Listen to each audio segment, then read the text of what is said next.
네, 돌아왔습니다. 빨리빨리 다음 이야기로 궁금하니까 넘어가 보도록 하겠습니다. 네, 다음 얘기는 복지국가에 대한 젠더 관점에서의 비판, 그리고 거기서 도출된 젠더 평등적 기본소득론의 초기 모습을 다룰 차례입니다. 설가타님. 네, 20세기 복지국가에 내재하는 젠더 편향에 대한 비판은 사실 복지국가 그 자체만큼이나 오래되었거나 그보다도 더 오래됐다라고 말씀드릴 수 있는데요. 네. 일반적으로 복지정책의 분석가들이나 옹호자들은 조건적이고 또 범주적이고 또 자산조사를 기반으로 한 기존의 복지제도들이 많은 개인들, 특히나 이제 한부모 가정의 한부모들과 아동들을 빈곤의 위험에 처하도록 내버려둔다라는 걸 비판을 했고, 네. 그리고 특히나 여성의 경제적 독립과 자유를 지원하는 데 실패하고 있다. 뭐 이런 것도 지적을 했고, 또 일하지 않는 빈민과 일하는 빈민을 이질적으로 취급함으로써 네. 삐뚤어진 잘못된 인센티브를 낳는다 이런 점을 비판을 해왔습니다. 네. 그래서 젠더 편향적인 복지제도를 대체할 다양한 대안들이 제시되어 왔는데요. 여기서는 보편적인 현금 급여를 제공하는 두 가지 초기 제안에 대해서 살펴보고자 합니다. 그럼 먼저 첫 번째 제안에 대해서 설명해 주시겠어요? 네, 미국에서 1930년대와 1940년대에 타운샌드 운동이 있었습니다. 그래서 일자리를 포기하고 연금을 저축하지 않고 전액 지출하기로 동의한 노인들에게 매달 지급되는 연금 제한인데요. 굉장히 독특하죠. 네. 그래서 타운샌드 계획은 동시대의 미국 복지국가의 토대였던 사회보장, 소셜 시큐리티 제도의 대안으로 제시가 된 것입니다. 그래서 미국식 소셜 시큐리티는 65세 이상의 노인을 대상으로 한 기여형의 노동 중심적인 연금 플랜이라고 할 수 있는데요. 이 소셜 시큐리티가 이제 한국말로 번역하면 사회 보장 네. 이렇게 번역하는데 이건 이제 보편적인 번역은 그런데 네. 미국에서 소셜 시큐리티 하면은 좀 전에 말씀했듯이 노인 대상으로 한 기여형 연금 플랜을 말하는 거니까 우리나라 국민연금하고 거의 비슷해요. 한국의 국민연금이 거의 이걸 베꼈다고 볼 수 있는데 그 안에 장애인연금도 들어있고요. 굉장히 모습이 비슷합니다. 그래서 미국에서 소셜 시큐리티 이렇게 하면 한국의 국민연금 이렇게 이해하시면 이해하기 쉬워요. 이게 이른바 소셜 시큐리티 넘버라고 할 때 그 네, 넘버가 사회보장. 요거하고 연결되는 거예요. 다 네네네. 이렇게 네. 이해하시면 되겠습니다. 네, 맞습니다. 일반적으로 웰페어나 소셜 시큐리티는 다르게 네, 정의가 좀더 넓은 되는데 의미로 되는 건데 미국에서 예를 들면 네. 웰페어라고 하면 보통 이제 공공부조를 일컫는 용어로 웰페어가 쓰이기도 하고 그래서 그렇죠. 그거는 잘 보셔야 되고요. 네. 어쨌든 기존의 미국에서의 그 사회보장에 대한 대안으로 타운센트 계획이 나왔었는데요. 이 계획은 아까 전에 일자리를 포기하는 조건이 얘기가 됐었죠. 네. 노인한테 일자리 포기해라. 예, 네. 그래서 더 좀 나이가 젊은 노동자들의 고용을 증가시키기 위한 목적도 분명히 있었고요. 그리고 또 대공황 시기가 있었죠. 그래서 1930년대 대공황 있었는데 그 한창 대공황인 때에 경제 지출 자극을 제공하기 위해서 그러니까 노인들에게 현금이 지급이 되니까 돈을 그만큼은 조건 자체가 전액 지출하기로 동의한 게 아까 나왔지 네. 않습니까? 그래서 경제 지출 자극을 제공하기 위해서 노인에게 소득 보장을 제공하기 위해서 설계된 계획이었습니다. 그래서 이 연금은 수급 자격을 갖춘 연령의 사람들에게 자산 조사 없이 지급된다는 점에서 보편적이었고요. 남성과 여성에게 개별적으로 지급되는 것이었습니다. 네. 보편적이고 개별적인 현금 지급이었지만 무조건적이지는 않았다. 뭐 이런 말씀이신 것 같은데 아까 연금의 전액 지출에 동의를 조건으로 한다고 말씀하셨잖아요. 예, 맞습니다. 그래서 무조건적인 것은 아니었다라고 말씀을 드릴 수가 있고요. 아까 전에도 말씀드렸지만 일자리들이 더 젊은 노동자들에게 갈 수 있도록 네. 일자리를 포기한 사람들 그 노인들을 조건으로 했다라는 것이죠. 그들에게만 지급이 되는 계획이었다는 것이고 일자리 포기. 또 연금을 저축하는 대신에 이거를 네. 소비에 다 써라. 쓰는 것을 전액 지출하는 것을 또 요구를 신기한 했다는 이거 안 모델입니다. 지키면 것이죠. 어떻게 되는 거죠? 다음에 안 주는 건가? 모르겠다. 그러니까 이걸 또 어떤 식으로 또 뭐 그걸 조사를 하고 이럴지는 네. 사실 또 네, 의문이고. 그러게요. 은행기관에 저축한 걸 전수조사를 해야 되죠. 어제 세상에. 돈 짱 받은 거 없나 써 씨 이러면서 네. 그래서 이렇게 또 소비 지출을 다 하게 되면은 네. 그만큼이 이제 그 수요가 증가하는 거니까 또 음. 더 젊은 노동자들을 위한 일자리가 또 증가될 수 있을 것이다. 이런 기대가 또 있었다라는 것이죠. 네. 그런데 기존의 미국의 그 사회 보장보다 나은 점이 있다면은 이것은 바로 이제 좀 젠더 중립적인 제도였다. 이 점을 그러니까 말씀을 일자리를 주시죠. 포기하고 그죠? 네네. 쓰기로 하면 남자가 여자가 받는 거니까. 네네. 네, 그래서 그 기존의 미국의 사회 보장은 압도적으로 그러니까 남성 노동자들 예전에 일을 했던 낮은 사람들인데 돈을 받는 거죠. 예, 비율로 치면 여성보다 남성이 훨씬 더 훨씬 많죠. 많았었다는 것이죠. 음. 그런데 이 타운센트 계획에서는 이전의 고용 지위와 관계없이 남성들뿐만 아니라 여성들에게 이제 동등하게 지급되는 계획이라는 점에서 좀 젠더 중립적인 계획이었다 이렇게 말씀드릴 수 있겠습니다. 지금 젠더 편향적인 복지 제도를 대체할 대안으로 보편적 현금 급여를 제공했었던 두 가지 모델 살펴보고 있는데 한 가지가 미국의 타운센트 운동 지금 설명해 주셨고요. 그럼 두 번째 대안은 어떤 걸까요? 네, 이번에는 이제 영국으로 가보겠는데요. 네. 그 영국의 자유당 당원이었던 줄리엣 리스 윌리엄스의 제안이 있었습니다. 그래서 그녀는 베버리지 위원회에서 이제 베버리지 보고서를 제출을 했었죠. 그렇죠. 그런데 네. 이 베버리지 위원회에서 제출한 그 제안이라고 하는 것 자체가 좀 남성 생계 부양자에 기반한 사회보험 제도가 중심이었다라고 얘기하면서 그것을 비판하면서 대안을 제출한 바 있습니다.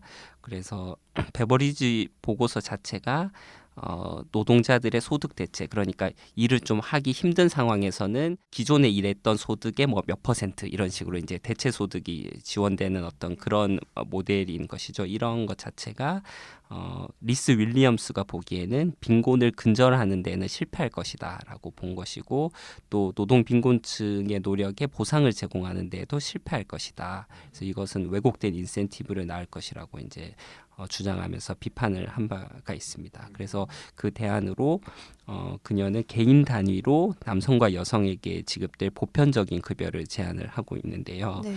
근데 분명히 좀 한계도 있기는 합니다. 그래서 그녀가 제안한 내용을 보면은 보편적인 급여를 받기 위해서는 특히나 이제 남성과 단신 여성의 경우에는 일할 의사가 있어야 된다 이런 조건이 붙는 것이고요. 네네네. 그리고 결혼한 여성과 어머니들의 경우에는 돌봄 제공이 조건이 되어야 한다 이런 게 이제 조건으로 붙기는 합니다. 네, 이것도 이제 무조건적인 건 아니었다라는 것이죠. 네.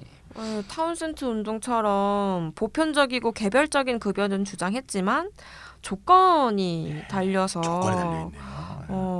기본소득의 핵심이 근데 무조건성이잖아요. 그렇죠, 네, 그렇죠. 그래서 맞습니다. 요즘 서구에서는 무조건적 기본소득 이렇게 꼭 말하는 사람들이 많다고도 하던데. 노래도 있잖아요. Unconditional Basic Income 뭐 그런 노래도 있죠. 네. Giving Freedom 맞습니다. 독일 사람이 불렀죠. 네. 네. 네, 맞습니다. 제가 그 노래 틀었다가 욕 먹었어요 최근에.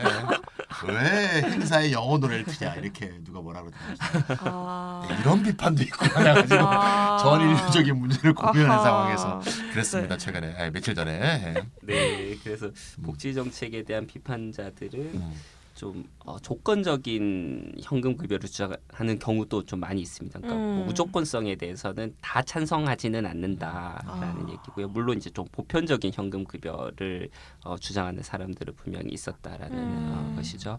그런데 뭐 어쨌든 여성을 남자의 부양 가족으로 취급하는 가구 단위의 설계에 비해서 개별적으로 지급하는 복지 급여는 무급의 또는 저임금의 배우자들 일반적으로는 여성들의 여성이 비율이 많죠. 높겠죠. 이들에게 이점을 가진다라고 봤다라는 것이죠. 네. 지금까지 20세기 중반 미국과 영국에서 등장했었던 보편적이고 개별적이었지만 조건이 붙었던 현금급여 두 가지 이 제안에 대해서 말씀해 주셨는데요. 그럼 지금까지 이렇게 젠더 평등적 관점에서 제안된 현금급여 이론들을 살펴봤으니까 이제는 실제로 현금을 주는 실험에서 어떻게 젠더 효과가 좀 발견되었는지 이야기로 넘어가면 좋을 것 같아요. 네, 현금 지급 실험들에서의 젠더 효과를 살펴보는데요. 이 장의 저자들은 네. 크게 4가지 영역으로 구분을 하고 있습니다. 네네. 첫 번째가 노동 시장에 미친 효과들, 네. 두 번째로는 웰빙이 얼마나 향상이 되었는지, 세 번째로는 얼마나 해방적이었는지, 네. 그리고 네 번째로는 경제적인 생산성 효과는 어떠했는지를 살펴보고 있고요. 네. 네. 다루고 있는 파일럿 프로젝트는 첫 번째로는 미국에서의 NIT 실험들, 그리고 캐나다 마니토바 주에서의 민컴 프로그램, 이것도 이제 NIT에 속하기는 하죠. 네. 네, 그리고 세 번째로는 나미비아의 오티베로 오미타라 마을에서 실시된 민간 재원의 현금 지급 파일럿 프로젝트가 있었고, 네 번째로는 인도 마디아 프라데시 주에서의 무작위 통제 실험이 있었습니다. 네. 네. 그 음의 소득세 우리 뭐 여러 번 나왔죠. 밀턴 프리드먼이 1962년에 네. 자본주의와 자유라는 책에서 주장해서 굉장히 유명해진 네. 이론이죠. 그래서 특정 소득을 딱 정해놓고 특정 소득 이상자에게는 세금을 징수하고 네. 즉 플러스 소득세를 걷고 네. 네. 특정 소득 미만자에게는 보조금을 주는 네. 다시 말해서 마이너스 소득세를 걷는 이런 네. 정책을 이제 음의 소득세라고 얘기하죠. 그래서 음이라는 게 네거티브입니다. 네, 어떤 네, 사람은 음이 또 이게 뭐 이상하게 이해하시는 분들도 있어요. 그래갖고 음이 마이너스, 네거티브인데 정말 그래서 그러면 지하 뭐 경제 같은 그런 뭐 그렇죠. 좀 이상하게 이해하는 사람이 한국말이 되었죠. 그래서 네네.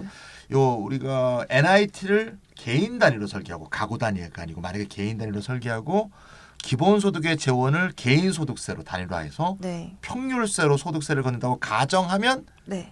기본소득과 NIT 모델을 다른 효과는 제외하고 금전적으로는 동일한 모델로 짤 수 있는 그런 네. 면이 있기 때문에 NIT 실험도 기본소득의 어떤 효과를 볼 때 그 실험이 유의미하게 받아들일 수 있는 면이 있는 것 같아요. 네, 뭐 경제적인으로 이제 경제적인 동등성 또는 경제학적인 동등성을 네네. 얘기할 수 있는 거죠. 그러니까 네네. 하지만 말씀하셨다시피 다른 효과를 모두 제외한다면 그렇죠. 그런 금전적으로만 이제 예, 짤 수 예. 있는 거죠. 물론 이제 정치적이고 심리적이고 행태적이고 네, 이런 거는 네. 분명 다를 수 있습니다. 그렇죠.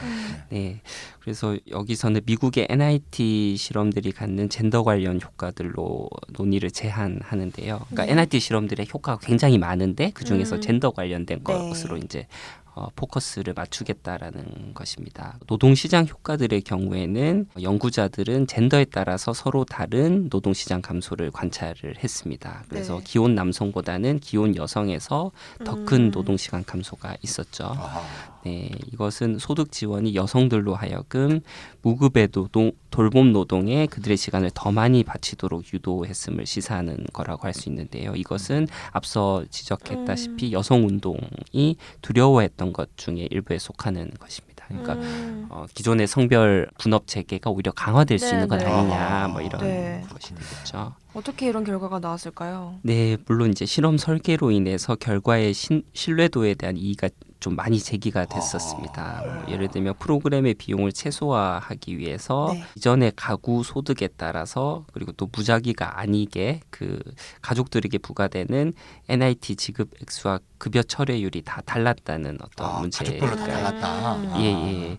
그리고 실험들마다도 또 그 설계가 좀 달랐죠. 예, 최소 보장 소득과 그리고 급여 철회율이 다 조금씩 다른 게 있고요. 그리고 실험들은 노동 수요 반응을 유도하기 위한 그런 설계는 안 됐었다라는 것입니다. 사실 현실에서의 NIT나 기본 소득은 노동 수요를 분명히 증가시킬 수가 있는데 예를 들면 포화 장소 기법을 활용하지 않는 경우에는 이 노동 수요에서의 변화가 관측이 될 수가 없는 것이죠. 포화 장소 기법은 뭡니까? 포화 장소는 이제 특정 지역에 있는 해당되는 사람들 모두에게 파일럿 프로젝트에 예를 들면 현금 급여가 이루어지고 그렇지 않은 참여하게 통제 하는 집단의 경우에는 모두 주지 않고 이런 식이 돼야지만 이 이른바 거시경제 효과, 노동 수요 효과가 식별이 될 수 있다라는 네네네. 것이죠. 네.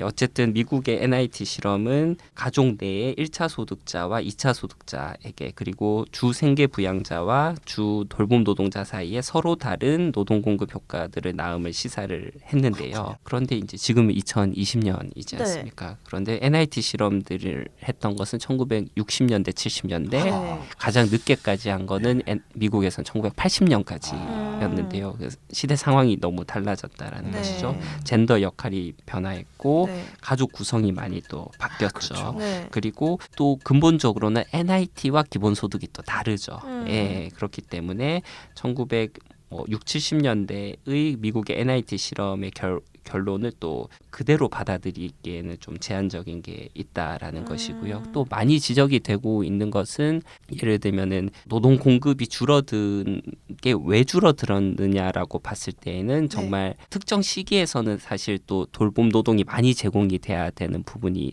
또 분명히 있을 수 있는 것이죠. 그리고 또 학령기에 있는 아동들 같은 경우에도 네.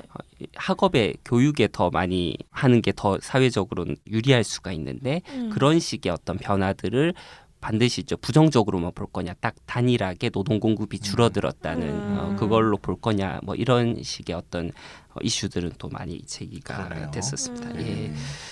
네, 그래서 또 모든 실험에서 소득 지원이라고 하는 게 가구 소득과 규모에 토대를 하고 있고 또 개별적으로 지급되지는 않았죠. 예, 그래서 또 딱 기본 소득하고 매칭되지는 않는다는 가구 것이고요. 단위다 보니까. 네, 네. 그리고 보편적이라기보다는 저소득 가족들에게 타깃팅이 됐다라는 것이고요. 네.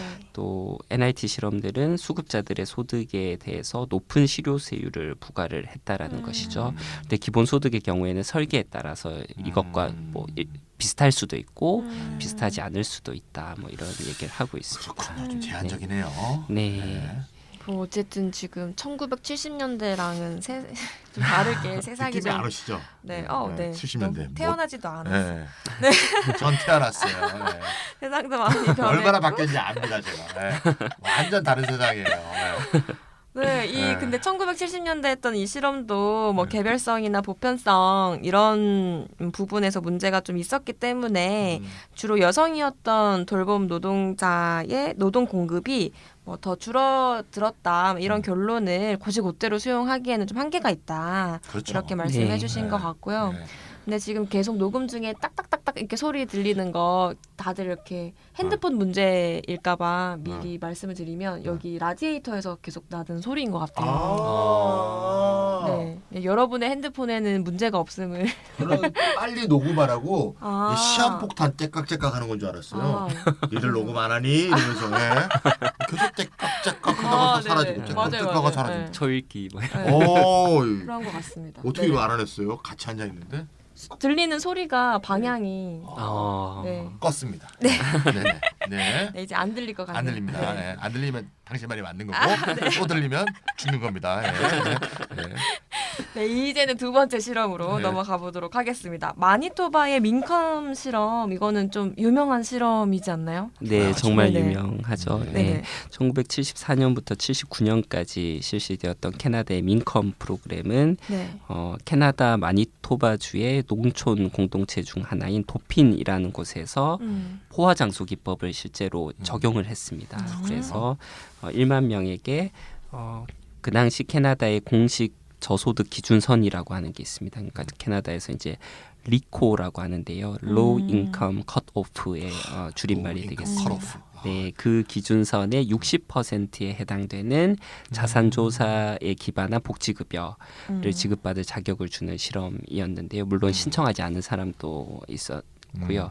그런데 실험 결과를 살펴보면은 미국의 실험들에서와 마찬가지로 일을 그만둔 사람은 거의 없었고요. 그리고 전일제 일자리를 가진 사람은 그들의 노동 시간을 거의 줄이지 않은 것으로 나타났고 기혼 여성은 모성 휴가를 더 길게 사용했고 청소년들 그리고 주로 남자아이들은 자신이 일하는 시간을 줄였다라는 게 발견이 됐습니다. 그러니까 교육이나 학업에 이제 더 많은 음. 시간을 투여했다라는 것을 시사를 하는 것이고요. 어떤 젠더별로 어떤 노동 공급이 달라지는 건 똑같네요. 미국하고. 예, 그거는 예. 그렇습니다. 음. 그리고 좀 더 나아간 게 있다면 노동 수요 효과, 거시경제 효과를 좀 볼 수 있는 실험. 포화 실험이니까. 예, 맞습니다. 포화 장소 기법을 썼기 때문이고요. 또 많이 알려진 게 캐나다 민컴 실험에서 웰빙이 증가했다라는 것을 보여주는 것들이 많이 발견됐다라는 것이죠. 그 에블린 포르제의 연구가 대표적이 되겠습니다. 그래서 1973년과 1978년 사이에 도핀 지역에서의 입원율이 19% 감소했는데요. 프로그램 시작 전에는 도핀 지역의 입원율이 다른 곳보다 8.5% 포인트 높았는데 끝날 시점에서는 도핀 지역에서의 입원율과 통제 지역에서의 입원율이 비슷해진 것으로 나타났습니다. 많이 건강해지신 거네요. 아, 그래요? 예, 그렇게 볼 수가 네네. 있고요. 그리고 프로그램 기간 동안에 고등학교 졸업률의 증가를 보였는데 반면 통제 지역에서는 동일한 기간에 고등학교 졸업률의 증가가 통계적으로 유의하지 않은 것으로 이렇게 나왔습니다. 그리고 좀 제한적이긴 하지만 출산율 효과도 살펴봤는데요. 네. 그 프로그램 기간 동안에 젊은 여성들은 통제 집단에 비해서 25세 이전에 출산할 확률이 통계적으로 유의하게 더 낮은 것으로 의미 나타났습니다. 있게 낮았다. 예, 그리고 평균적으로 25세 이전에 통계적으로 유의하게 더 적은 수의 아동을 출산한 것으로 나왔습니다. 그런데 이러한 효과는 그들의 언니들까지로 확대되지는 않았다. 이게 이제 포르제의 연구가 되겠고요. 네. 그러니까 기본소득을 처음 받기 시작한 젊은 여성들에게 네. 큰 영향을 미쳤다 이런 얘기군요. 네, 프로그램 시작 때 7세 미만이었던 여성들 네. 이렇게 그렇군요. 되겠습니다. 네. 그리고 이제 연구자들은 또한 웰빙이 실험 설계 일부였던 미국의 NIT 실험 장소들에서 통제 집단과 비교해 봤을 때 실험 집단에서 출산율이 감소하고 저체중 영아 출산이 감소하고 영양 섭취가 증가하고 학교 출석과 시험 점수가 증가한 이런 것들을 발견을 하고 이 정도면 거의 만병통치약이라고 해야 될 것 같아요. 와, 대단한 실험이죠. 그래서 이게 이른바 이것이 이제 기본소득의 네. 공동체 네. 효과를 네. 시사하는 거다. 저소득층에서 25세 이전 출산율이 높은 거는 여성의 사회적인 열악함 이런 것들을 보여주는 것이기도 그렇죠. 하지만 그렇게 출산 이후에 또 여성의 삶에 또 많은 질곡이 그렇죠. 생기는 더 그런 많이 지점들은 출산하고, 네. 맞아요. 더 많이 힘들게 되죠. 네, 네. 그런 것들을 의미하기도 하니까 이런 부분에서는 조금 긍정적인 데이터가 아닐까 싶네요. 그러네요. 네, 맞습니다. 그래서 소득 지원이 어머니들에게 추가적인 혜택을 줄 수도 있는데요. 그러니까 소득을 지원하게 되면은 네. 더 많은 액수를 이제 교육으로 투자를 할 수가 있는 것이죠. 그래서 NIT 실험 집단 가족들에서 자란 아동들이 부모가 되는 시작 시점을 또 늦출 수도 있다. 그러니까 이게 세대 간의 그러니까요. 어떤 이런 효과도 있을 수 있다. 그러니까 고등학교 다니다가 간둘던 애가 대학까지 네. 공부하게 되면 아무래도 네. 출산 시기가 늦어지고 네. 이런 것들 네. 여성의 사회적 지위에 훨씬 도움을 줄 것이다. 이렇게 볼 수 있겠네요. 네. 이 연구 발표한 사람이 이제 에블린 포르제잖아요. 네, 맞습니다. 사실 지금 여러분 얘기도 코로나 이 바이러스 없었으면 이번 열릴 경기도 박람회에 오시기로 돼 있었습니다. 에블린 포르제가 이 사람이 마니토바 대학의 경제학과 교수거든요. 네. 이름이 포르제라고 읽는데 네. FORGET예요. FORGET. 그래서 세상에. 이걸 영어를 읽으면 포겟이거든요. 포겟. 이 사람이 뭘 잘 잊어버려요? 잊어버지는 않는데 그래서 프랑스어로 꼭 발음을 하셔야지 이 사람이 안 잊어버리십니다. 네. 네. 네, 폴게스로 포겟 아닙니다. 이렇게 하면 큰일 나겠는데요. 포르제. 네. 네, 다음 실험으로 넘어가도록 하겠습니다. 네. 이제 나미비아인가요? 이것도 책에서 굉장히 많이 소개되는 실험인 것 같아요. 네, 나미비아에서의 파일럿 프로젝트는 NIT 프로젝트라기보다는 기본소득에 대한 포화 장소를 활용한 연구였습니다. 드디어 기본소득 자체를 실험해 본 게 나왔네요. 그래요. 네. 네, 그래서 포화 장소를 활용하기는 하는데 문제는 통제 마을 또는 통제 집단과의 비교는 이루어지지 않았다는 점에서 무작위 통제 실험은 또 아니었던 그런 한계가 아쉬운 점이 있네요. 있는데요. 예. 어쨌든 이 프로젝트에서 기본소득은 무조건적이며 개별적이며 보편적이었습니다. 아, 네. 그래서 통제 집단의 부재가 기본소득 개입의 인과관계를 식별하는 것을 불가능하게 하긴 했지만 그래도 이제 뭐 그러니까 이전에 봤을 때는 갑자기 예를 들면 소득이 증가하고 이런 것들은 이전에 이루어지지 않았다고 한다면은 비록 통제 집단은 없다 하더라도 이 기본소득 자체가 효과가 있었다. 우리가 그 크기의 정확한 수치까지는 신빙성이 좀 떨어질 수는 있겠지만 네. 분명한 효과가 있었다. 이런 것들은 좀 짐작은 할 수가 있겠죠. 그래서 평균 소득이 약 60%만큼 증가한 것으로 나타났고요. 그리고 네. 아동의 역량이나 학교 출석을 포함한 다양한 웰빙의 척도들은 파일럿 기간 동안에 유의미하게 증진되었다. 라는 것을 보여주고 있고요. 또 중요한 것은 이 파일럿의 명시적인 목표들 중 하나는 젠더 평등을 증진시키는 것 그리고 여성들의 역량, 임파워먼트를 강화하는 것이었습니다. 네네. 그래서 여성들의 경제적 지위가 향상되고 여성들의 역량이 임파워먼트가 강화되고 폭력적인 관계에서 벗어나게 되고 성적 서비스를 통한 벌이에서 해방되게 되고 또 임산부의 역량이 개선되게 되고 이런 것들이 6개월도 안 되어서 일어난 것으로 나타났습니다. 네. 가끔 그런 분들 있잖아요. 젠더 이슈를 다룰 때는 이게 경제 문제하고 도외시하고 뭔가 남녀만의 문제로 이게 네. 축소하는 사람들이 가끔 있잖아요. 네네. 항상 젠더 이슈를 다룰 때는 이 경제적 문제를 함께 고려하는 게 굉장히 중요하다는 네네. 걸 이 실험 결과가 잘 보여주는 것 같아요. 네. 사실 대부분의 여성의 어려움이 경제적 곤란하고 연결돼 있잖아요. 사실. 맞아요. 네, 그래서 경제적 불평등 해소만으로도 여성 스스로 자신의 삶을 개척할 수 있는 권능, 아까 얘기했죠 임파워먼트. 이게 부여될 수 있다는 게 이 실험에서 굉장히 중요한 교훈인 것 같습니다. 네. 저도 많이 공감이 돼요. 이렇게 네. 기본소득이 실질적인 자유를 준다고 했을 때 여성 그리고 이렇게 여성뿐만이 아니라 모든 인간들이 자신의 문제를 좀 스스로 해결할 수 있는 권능이 있다라는 믿음을 기초해서 이야기를 해보면 좋을 것 같고요. 이렇게 이래라 저래라 하는 가부장적 권력이 위에서 지시하는 해결 방법이 아니라 이 모든 개인들이 자신이 갖고 있는 권능으로 이 자유로운 선택을 통해서 물질적 기초를 주는 것 이것이 바로 기본소득이 아닌가 네. 싶어요. 그럼 이제 마지막 실험 인도에서의 실험 결과를 한번 말씀해 이 주시겠어요? 실험이 제일 잘 구성되어 있을 것 같아요. 네, 제일 또, 뒤에 있으니까 예, 네. 가이스탠딩이 또 참여하게 아. 됐죠. 서서 참여 역시 가이스탠딩. 예. 적극적으로. 네. 네. 네. 앉아있지 네. 않고 서서. 네. 네. 그래서 인도의 마디아 프라데시 주에서 실시된 기본소득 파일럿의 결과들은 경제적 생산성 면에서 통계적으로 유의미한 개선을 보여줬고요. 네. 그리고 다양한 웰빙 척도들에서의 향상도 보여줬는데요. 구체적으로 살펴보면은 연령에 맞는 체중에 속하는 남자 아이 대비 여자 아이의 비중이 크게 증가했습니다. 근데 제한된 자원을 어떻게 이제 배분하는가에서 네, 우선순위가 이렇게 주어졌을 수가 있겠네요. 처음에는 비만을 생각했다가 네. 인도라고 하니까 네. 이렇게 저체중이겠구나 그렇죠. 생각이 예, 예, 들긴 당연하죠. 했어요. 네. 맞습니다. 그리고 엄청난 부채에서 해방되게 되고 그래서 사채업자에게 돈을 안 빌려도 되는 그런 사례가 많이 네. 발견이 됐고요. 또 굉장히 중요한 이슈죠. 그 가족 내에서 여성의 목소리, 보이스가 커진 것 이런 것들이 발견이 됐습니다. 네, 이 인도 연구하신 분이 이제 사라트 다발라니에요. 네. 저희 어떡하- 축사해 주셨는데 네. 아 그래요? 영상으로. 오. 아, 네. 우리 기본소득 운동가들하고 한국의 기본소득 운동가하고 굉장히 친하죠. 맞습니다. 그래서 우리가 작년에 열렸던 재작년이네 벌써 핀란드 대회에서 이제 부의장에 선출됐고 우리가 그때 표를 많이 줬어요. 네. 한국에도 정말 자주 오는데 작년에 기본소득 박람회 때도 맞아요, 왔고 맞아요. 한국이 아마 제일 많이 가는 곳이 아닌가 네. 인도 빼고는 네. 그런 생각이 네. 듭니다. 예. 저희가 이번에 창당 대회 때도 음. 이렇게 축하 영상 보내주셔가지고 아, 네네. 또 한 번 네. 뵀는데 네. 정말 눈이 선하신 그런 네. 분이더라고요. 정하죠. 동네에서 네. 보는 아주 하여튼 뭐 예를 들어 30원짜리 사면 이 10원짜리 하나 더 껴줄 만한 네. 그런 상점 네. 아저씨 같은 그런 네. 표정을 띄고 있죠. 네. 예.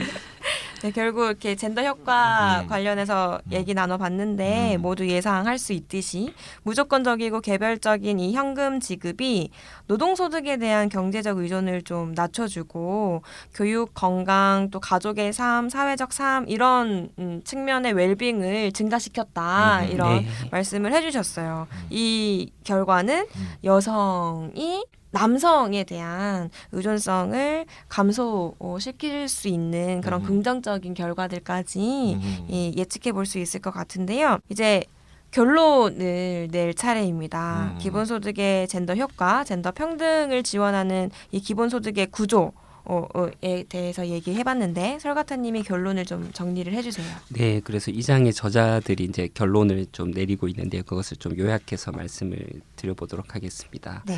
그래서 돌봄 노동에 좀 불비례적으로, 그러니까 남성에 비해서 여성에게 훨씬 더 많은 부담을 지고 있다라는 네. 것이죠. 예, 불비례적으로 많은 책임을 갖는 사람들의 필요를 충족시키는 데 있어서 기존의 임금 체계와 복지 체계가 결함이 분명히 존재한다라는 것이죠. 이런 것들을 고려해 본다면은 기본소득은 특히나 여성들에게 혜택이 될 것이다 이렇게 네. 볼 수가 있겠고요.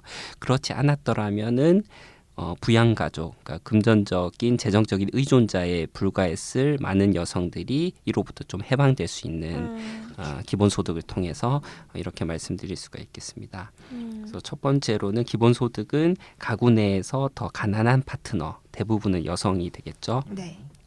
그러한 파트너가 더 나은 관계, 그리고 돌봄 책임, 그다음에 가사 그리고 유급 일자리에 더 공평한 분담을 협상할 수 있도록 도움을 줄 수 있을 것이다라고 얘기를 할 수가 있겠고요. 두 번째로는 기본소득은 가정에서 본질적으로 불평등한 권력관계에 있는 균형을 바로잡을 수가 있고 관계의 붕괴를 줄일 수 있을 것이다. 근데 또 반대로 보면 바람직하지 않은 관계의 붕괴는 오히려 촉진할 수 있는 것도 그렇죠. 있는 것이죠. 그래서 네. 기본소득은 여성이나 남성이 맞습니다. 폭력적인 파트너에게서 떠나는 네. 것을 더욱 쉽게 할 수 있다라는 것이고요. 음. 세 번째로는 기본소득은 노동자들이 더 짧은 주당 노동 시간을 요구하는 것을 도울 수 있다라는 것이죠. 네. 그렇게 되어야만 또 노동자들이 가족과 함께 집에서 더 많은 시간을 보낼 수가 있을 것이고 그렇게 했을 때 여성이 아니라 남성들도 집안에서 가사 노동이나 돌봄 노동을 더 많이 할 수 있는 네. 여건을 마련할 수 있다라는 것이죠. 네. 그리고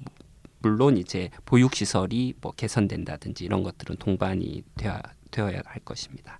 그리고 네 번째로는 더 짧은 주당 노동 시간은 결국 더 많은 여성들이 유급 일자리에 참여하는 것을 장려할 수 있을 것이다. 이렇게 네. 말씀드릴 수가 있겠고요. 그래서 기본소득은 유급 노동과 무급 노동 사이에 재분배로 이어질 수 있겠고 또 전통적인 젠더 역할 사이에 명확한 구분. 예를 들면 남성은 유급 일자리, 네. 특히나 전일제 유급 일자리, 여성은 뭐 가사 돌봄 노동 이런 식의 그 구분 자체를 좀 흐리게 하는 것으로 이어질 수 있을 것이다.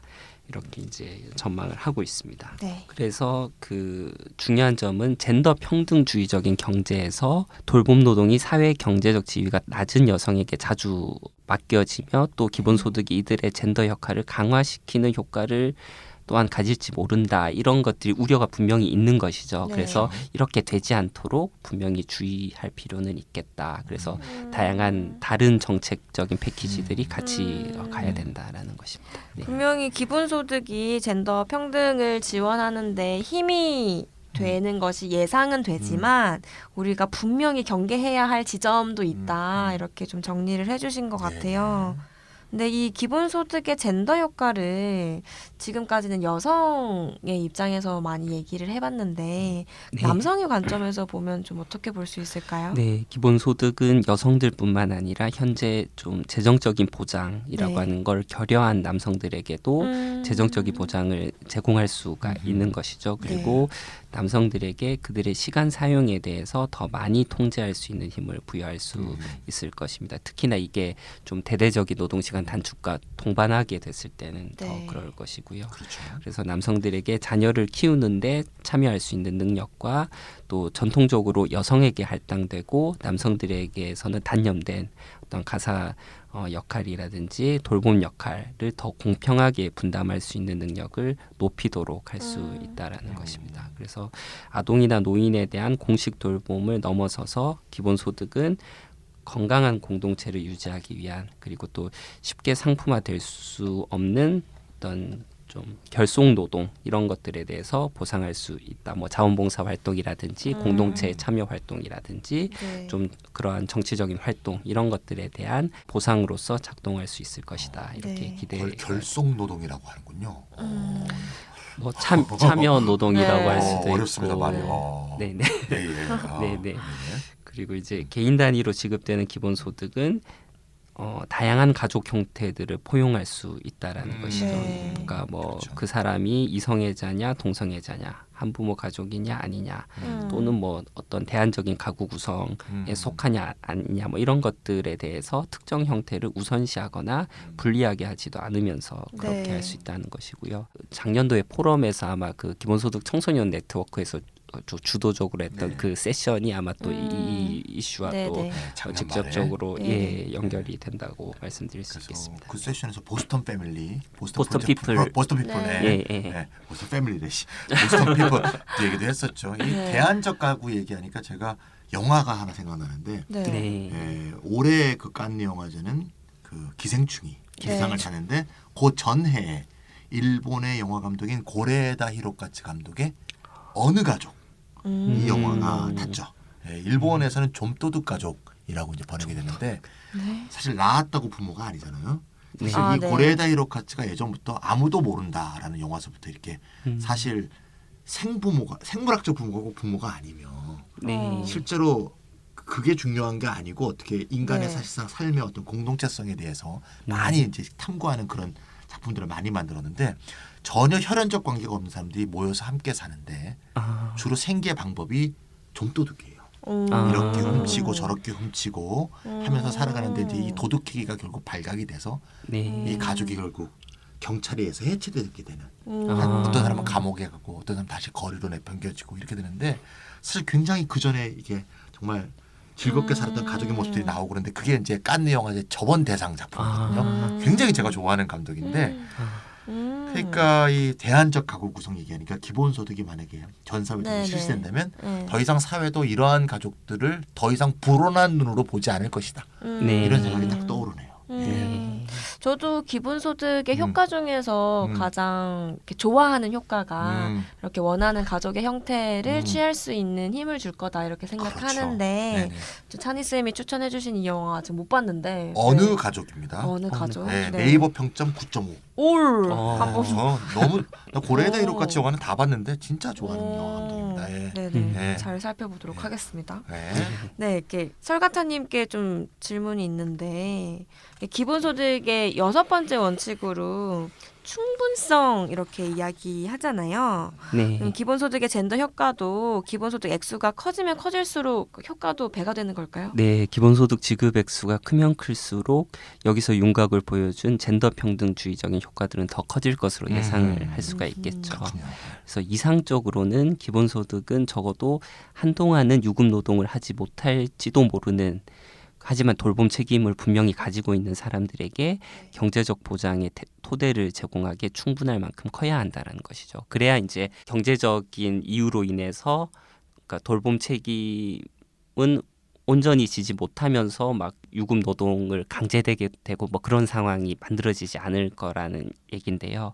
근데 이상적으로는 그런데 비록 그보다는 더 적은 액수의 기본소득이라 하더라도 분명히 이제 이러한 효과들을 낳을 수 있는 어떤 소득 보장의 어느 정도의 층은 제공할 것이다 이렇게 기대할 수가 있겠습니다. 그리고 정의상 기본소득은 당연히 가구 단위가 아니라 개인 단위로 지급되어야 하고요. 네. 무조건적이어야 할 것인데요. 이것은 돌봄 노동의 수행이 기본소득을 받을 조건으로 결코 간주될 수 없다는 것을 의미합니다. 그러니까 만약에 돌봄 노동의 수행이 조건으로 간주되게 되면 더 이상 기본소득이 아니라 예를 네. 들면 참여소득이나 네. 다른 이름이 되겠죠.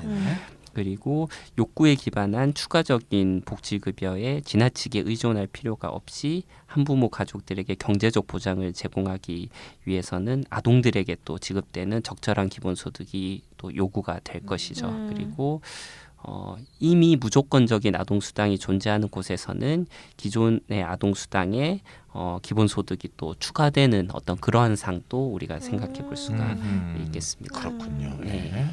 네, 한부모 가족에 대한 이야기도 많이 공감이 되는데요. 네, 1부, 2부에 걸쳐서 지금 긴 시간 동안 기본소득의 젠더 효과에 대해서 얘기를 나누었어요. 1, 2부를 합쳐서 시사점을 딱 몇 가지로 요약을 해주시면 감사하겠습니다. 시사점. 네. 첫 번째로는 네.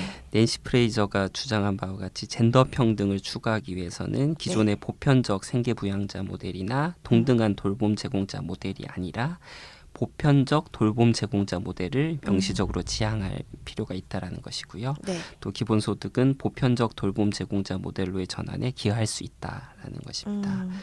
반면에 동등한 돌봄 제공자 모델에 입각해 있다고 평가할 수 있는 참여소득의 경우에는 기존의 성별 분업 체계를 오히려 더욱 공고히 할 위험이 있다. 거기에 주목할 필요가 있겠습니다. 예, 이 주제와 관련해서 과거에 이제 슈퍼바이저님이 네. 예, 제안한 적이 있는데요. 저희 연구소 내 심포지움에서도 네. 몇 번 얘기한 적이 있는데 보편적 돌봄 제공자 모델 이게 이제 낸시 프레이저의 표현이잖아요. 네. 네. 요거를 이름을 좀 바꾸자. 어떻게 네. 바꾸나 하면 보편적 생계부양자 양육자 모델.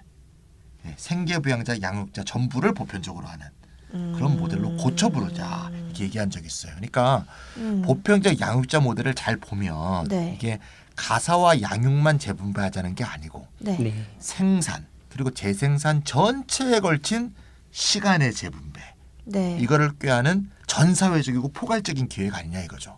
네. 근데 이제 이름이 보편적 양육자 모델이라고만 하면 꼭 재생산 영역 얘기만 하는 것 같잖아요. 네. 그러니까 그렇게 하지 말고 생산 재생산 영역을 다 묶어서 네. 보편적 생계부양적 양육자 모델 혹은 보편적 맞벌이 맞돌봄 모델 이렇게 고쳐 부르는 것이 이 보편적 양육자 모델에 대해서 이해를 돕는데 훨씬 도움이 될 것이다. 이렇게 네. 얘기하신 적이 있고요. 모두 맞벌이 해야 되나요? 아니 그건 뭐 상황에 맞게 시간 배분은 뭐 같이 사시는 분들끼리 알아서 하시고 어쨌건 간에 그렇게 할 수 있는 모델을 사회 구조적으로 뒷받침하는 게 중요하다는 거고요. 네네. 그래서 생산과 재생산 전체에 걸쳐서 네. 사회 시간의 재분배를 통해서 젠더 평등을 구현하는 것을 잘 보여주려면 이름은 뭐 보편적 생계부양자 양육자 모델 이렇게 하자 이거죠. 예. 보편적 생계부양자 양육자 모델. 생계부양을 하고 싶지 않으시군요. 예, 그러니까 충분한 기본소득 플러스 양육자 모델 요거 아닌가요? 네. 저는 그게 더 좋긴 한데. 네, 알겠습니다. 예, 먼저 알겠습니다. 이해했어. 뭔 말인지. 예. 이게 보편적 맞벌이 맞돌봄 모델이라고 하면 어쨌든 이렇게 남성과 여성으로 이루어진 가족을 성별분업. 전제로 하고 있는데 마침 모두 함께 돈 버시고 함께 돌봐요. 라고 하는 모델로 나아가자 말이에요. 어떻게 좀 용어를 좀 더 고민해 봐야 될 것 같아요. 근데 네네. 어쨌든 보편적 맞벌이 맞돌봄 모델이라는 표현 자체는 좀 순우리말로 되어 있으니까 네. 좀 예뻐 보이긴 하네요. 슈퍼바이저님이 이런 표현이 6개월마다 바뀌니까 또 6개월 뒤 기다려 봅시다. 또 좋은 표현이 나올 수도 있습니다. 전 뜻은 그렇다 이거죠. 열심히, 뜻은 그렇다. 물어봐야 되겠네요. 재생산 영역만이 아니라 네네네. 전 사회적인 네네. 포괄적 기획이다. 맞아요. 그런 의미입니다. 네. 알겠습니다. 그러니까 기존의 생산 영역과 재생산 영역 모두에서의 젠더 평등을 추구하자 이것을 좀 더 명확히 드러내는 것이고요. 근데 특정 가구에서 특히나 한부모 가정 같은 경우는 이렇게 하기가 사실 어렵고 그래서 특정 가구에서 뭐 예를 들면은 뭐 맞벌이를 하니 아니면 혼자 일하니 뭐 이 이슈는 좀 아닌 것 같다. 그러니까 말씀드렸다시피 양 영역 모두에서의 젠더 평등을 추구한다는 어떤 의미에서의 이런 명명이라고 뭐 이해하실 수도 누구도 소외시키지 않고 그 네. 뜻을 잘 살릴 수 있는 그렇죠. 이름을 잘 찾아봐야 될 것 같네요. 네. 그렇죠. 네. 이제 두 번째 시사점 말씀해 주세요. 네, 두 번째로는 네. 돌봄 노동이 주로는 사회 경제적 지위가 낮은 여성에게 좀 자주 맡겨지고 있죠. 그리고 기본소득이 이들의 젠더 역할을 강화시키는 효과를 가질지도 모른다. 이런 위험성에 대해서는 분명히 좀 인지할 필요가 있고 이렇게 되지 않도록 좀 주의할 필요가 있는 것이죠. 그래서 돌봄 노동을 수행하는 사람이 처하게 되는 돌봄 불이익 이거 이제 윤자연 교수님께서 또 이런 걸 또 주목을 많이 하고 계시죠. 네. 이러한 돌봄 불이익이라고 하는 것이 가구 내 성인들에게 고루 나누게 해야 된다는 것이죠. 그러니까 현재는 돌봄 노동을 수행하는 사람들이 돌봄 불이익을 거의 다 이제 담당하고 있는데 네. 이것을 가구 내에 있는 사람들이 골고루 가질 수 있도록 하기 위해서는 기본소득의 도입만으로는 불충분하다. 네. 그러면서 다른 제도와 정책들이 패키지의 형태로 뒷받침되어야 한다. 이런 논문을 쓰신 바가 있죠. 네. 네. 어떤 제도와 정책들을 혹시 제안해 주셨을까요? 네, 이거 슈퍼바이저님도 얘기하셨고 네. 좀 전에 말씀드린 윤재영 선생님도 이제 많이 네, 네. 말씀하셨던 건데 뭐 네. 이런 것들을 예로 들 수 있을 것 같아요. 표준 노동 시간의 획기적인 단축. 네. 네, 그다음 두 번째로는 남성이 돌봄 노동을 할 때 네. 그거를 강력하게 하도록 인센티브를 제공할 수 있는 관대한 육아휴직 급여. 지금 이제 우리 설가타님이 받고 있지만 좀 더 쏴라. 네. 약하다. 약하더라고요, 좀. 네, 네, 그러니까 딱 마이너스 분만 이렇게. 네, 근데 네, 오히려 그거보다 더 마이너스 분보다 더 좀 많이 제공한다면 더욱 더 많은 인센티브를 줄 수 있겠죠. 그러니까 네. 내가 돌봄 노동에 종사하게 되면 꼭 마이너스 감소되는 임금보다 더 많은 소득이 생긴다면 강력한 인센티브 생기지 않겠어요? 네, 네. 네. 그렇죠, 설가트님. 네. 그다음에 세 번째로는 출산 육아휴직을 선택적으로 하는 게 아니고 의무화하고 네. 반드시 유급화해야 된다. 네네. 네, 그다음에 네 번째로는 사회 서비스 분야의 임금 및 노동 조건을 좀 높여야 된다. 네. 사회 서비스 종사자들 임금이 너무 낮죠. 예. 네네. 네. 그다음에 다섯 번째로는 이제 양질의 공공 사회 서비스, 이렇게 무료 사회 서비스 이런 것들이 점점 늘어나야겠고요. 자, 그리고 또 이제 뭐 일가정을 양립하는 그런 정책을 정부나 지자체가 이렇게 선도를 네네. 해야 될 것 같고요. 네. 그 외에도 뭐 최저임금을 인상한다든가, 네. 동일 노동 동일임금 원칙이라든가, 또 가사 노동자를 포함하여 5인 이상만 지금 적용하는 근로기준법을 5인 이하 사업장에게도 강제로 적용할 수 있게 하는 범위 확대, 이런 식의 노동법적인 보호들도 다 필요하고요. 마지막으로 역시 중요한 거, 네. 직장과 대학, 가정 네. 내에서 인식의 개선, 문화의 개선, 적폐적인 그런 문화를 갖고 있는 사람들의 적절한 제어 이런 것들이 꼭 필요하다. 이런 생각을 꼭 얘기하고 싶습니다. 네. 네. 까야 돼 그런 사람들. 네. 네. 네. 네, 결국은 이 기본소득으로 인해서 돌봄의 역할을 가장 많이 제한받거나 강요당하는 여성들이 집안에만 머무르지 않을 수 있도록 하는 다양한 제도들이 함께 동반이 되어야 되는데 특히 노동 관련해서 돌봄을 함께 할 수 있는 것들을 좀 더 강제하고 지원하는 것들을 많이 해야 된다 이렇게 말씀해 주신 것 같아요. 네, 이제 마지막 시사점 말씀해 주세요. 네, 앞서 살펴봤던 다양한 기본소득 관련 실험들은 무조건적이고 개별적인 현금 지급의 젠더 효과에 관한 실증적인 증거를 제공을 하고 있는데요. 네네. 이것은 무조건적이고 개별적인 현금 지급의 효과라고 하는 것이 대체로 기존의 이제 페미니즘 이론가들이나 복지정책 분석가들이나 풀뿌리 복지 활동가들이 예상했던 바를 그대로 좀 보여주고 있다라는 것인데요. 그것은 네. 바로 남성과 여성 모두에게 있어서 노동소득에 대한 경제적 의존성이 감소했다는 것, 그리고 경제적 보장은 증가했다라는 것, 그리고 웰빙에 있어서 다양한 긍정적인 효과들을 낳았다는 것, 그리고 남성에 대한 여성의 경제적 의존성이 감소했다는 것, 여성의 뭐 인파워먼트가 향상했다는 것, 이런 것들을 잘 보여주고 있다라는 것입니다.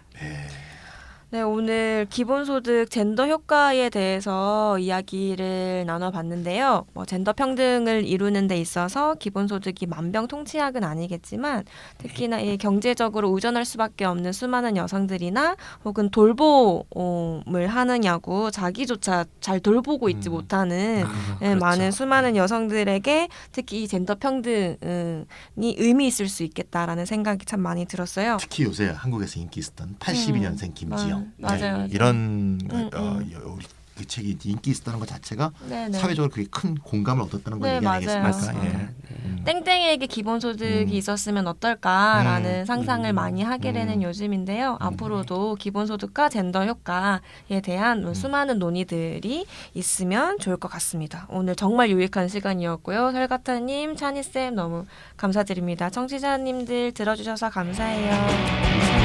감사합니다.